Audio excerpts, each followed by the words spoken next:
దానితో పాటు విద్యా వ్యవస్థ మొత్తం ప్రైవేటు విద్యా వ్యవస్థ తెలంగాణ ప్రాంతంలో ఒక వర్గం చేతిలో ఉన్నది. ప్రైవేటు విద్యా వ్యవస్థలో దళితులు ఎంతమంది యాజమాన్యం స్థాయిలో ఉన్నారు, బీసీలు ఎంతమంది, ఎస్టీలు ఎంతమంది యాజమాన్య స్థాయిలో ఉన్నారని చూస్తే 1% కూడా ఉండరు. అది కూడా గ్రామాల్లో ఎవరైనా నిరుద్యోగులు బీఈడి చేసి తర్వాత పీజీ చేసి నిరుద్యోగులుగా ఉన్నటువంటి వాళ్ళు చిన్న చిన్న స్కూల్స్ పెట్టుకొని చిన్న చిన్న కాలేజీలు పెట్టుకొని ఉంటారు. దాంట్లో ఒక 100 మంది 200 మంది ఉంటే ఆ స్కాలర్షిప్ వస్తే స్కాలర్షిప్ తీసుకొని వాళ్ళ జీతాలు ఏదో వాళ్ళు ఎంఏ చదువుకొని పిహెచ్డి చదువుకొని ఇంకెవరి దగ్గరకు వెళ్ళి పనిచేయలేని ఒకనొక పరిస్థితుల్లో ఆత్మగౌరవాన్ని కాపాడుకోవడం కోసం ఒక కాలేజీ, ఒక ప్రిన్సిపాల్, ఒక కరస్పాండెంట్ అని పెట్టుకొని అక్కడ ఉంటారు వాళ్ళు, అంతే. కానీ ఒక కార్పొరేట్ వ్యవస్థను డెవలప్ చేశారు, అగ్రకులాల చేతుల్లో ఉన్నాయి. ఆంధ్ర నుంచి వస్తే కమ్మల చేతిలో ఉన్నాయి, తెలంగాణలో రెడ్ల చేతుల్లో ఉన్నాయి విద్యా వ్యవస్థ. కనుక వీళ్ళ ప్రయోజనాలు నెరవేర్చడం కోసమే మీ ప్రయోజనాలు ఉంటే, ప్రభుత్వ ప్రయోజనం ఉంటే ఎట్లా? నేను అనుకున్న రేవంత్ రెడ్డి గారు చాలా గొప్పగా అది కేసీఆర్కు వ్యతిరేకంగా ఎన్నికల ప్రచారంలో, అంతకు ఎన్నికల కోడ్ రాకముందు జరిగిన ప్రచారంలో, ఉపన్యాసాల్లో మాట్లాడుతున్నప్పుడు ఈయన వస్తే ఎడ్యుకేషన్కి కాస్త ప్రయోజనం జరుగుతుంది కావచ్చు, విశ్వవిద్యాలయాలు బాగుపడతాయి కావచ్చు, స్కూళ్ళు బాగుపడతాయి కావచ్చు అని అనుకున్నాను నేను.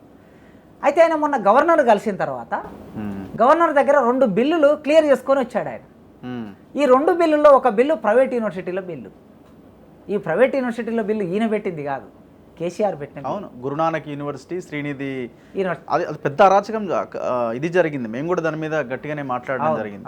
అంటే ఆ యూనివర్సిటీ పర్మిషన్ రాకముందే అడ్మిషన్స్ తీసేసుకున్నారు, కోట్ల రూపాయలు వెనకేసుకున్నారు. అంటే కేసీఆర్ గారు ప్రారంభం చేసిన ఒక కార్యాన్ని నువ్వు పరిపూర్తి చేశారు మీరు.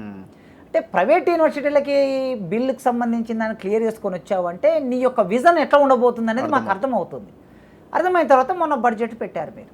బడ్జెట్ పెట్టిన తర్వాత మేము మొదటి నుంచి మీ మీడియాలో కూడా 2-3 సార్లు నేను అడిగాను, ఉస్మానియా విశ్వవిద్యాలయం అద్భుతాలు సృష్టిస్తుంది, 1000 కోట్ల బడ్జెట్ ఇవ్వండి అని అడిగాను నేను. మొత్తం తెలంగాణలో ఉన్న అన్ని విశ్వవిద్యాలయాలకు కలిపి 500 కోట్ల బడ్జెట్ని ఇచ్చారు వీళ్ళు, అన్ని యూనివర్సిటీలకి. ఒక యూనివర్సిటీ ఉస్మానియా యూనివర్సిటీకి మనం 1000 కోట్లు అడిగితే వాళ్ళు అన్నిటికీ 500 కోట్లు ఇచ్చారు.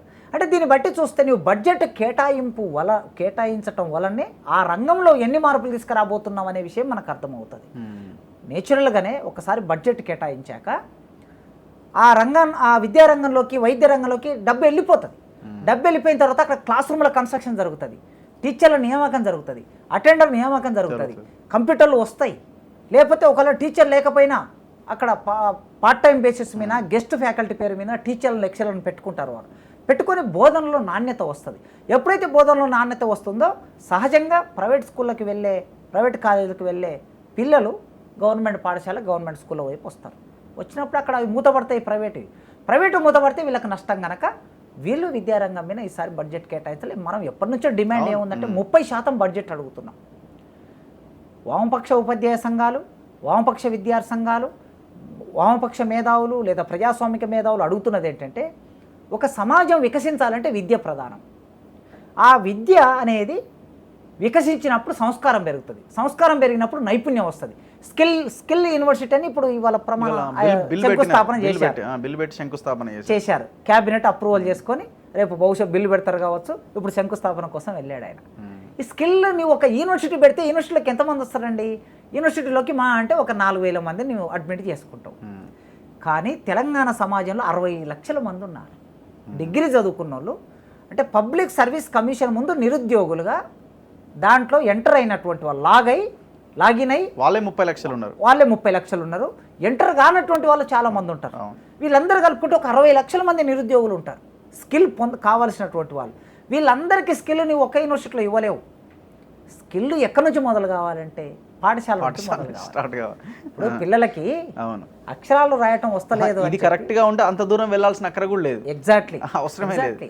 నీకు చదవడం రావాలి. చదవంటే ఏమిటి? మంచి అక్షర దోషం లేకుండా చదవడం రావాలి, అక్షర దోషం లేకుండా రాయటం రావాలి. ఈ 2 ప్రధానమైన నైపుణ్యాలు ప్రైమరీ స్థాయిలో 2వ తరగతిలోనే ఈ నైపుణ్యాలు రావాలి. ఇవాళ 10th క్లాస్ పూర్తి అయిన వాళ్ళలో 10% కూడా ఈ నైపుణ్యాలు లేవని అనేక నివేదికలు చెప్తున్నాయి. ప్రైవేట్ నివేదికలు చెప్తున్నాయి, ప్రభుత్వ నివేదికలు చెప్తున్నాయి. నీవు అక్కడ స్కిల్ కల్పించకుండా డిగ్రీ అయిపోయిన వాడికి డైరెక్ట్ నేను ఇక్కడ స్కిల్ కల్పిస్తా అంటే ఎక్కడి నుంచి వస్తుంది స్కిల్? అద్భుతమైన పాయింట్ కదా ఇది. కనుక బడ్జెట్ మీరు కేటాయించినట్లయితే అక్కడ నైపుణ్యం పెరిగేది. ఆ నైపుణ్యం పెరగడానికి కావలసిన బడ్జెట్ను మీరు కేటాయించలేదు. విద్యారంగం మీద సేమ్ వైద్య రంగం మీద కూడా అదే నిర్లక్ష్యాన్ని వాళ్ళ ప్రైవేట్ హాస్పిటల్స్ మొన్న కరోనా వచ్చినప్పుడు వాటి దుర్మార్గం ఎట్లా ఉంటుందో మనం అందరం చూసాం. ఆ దుర్మార్గం కొనసాగించడం కోసమే మీరు ప్రాతిపదిక తయారు చేసే తప్ప అంతకు మించిన ప్రత్యేకత ఏమి కనిపించట్లేదు. ఇప్పుడు సరే హాస్పిటల్ మాట్లాడే ముందు ఇప్పుడు 500 కోట్ల రూపాయలు యూనివర్సిటీలకు కేటాయింపు అన్నారు.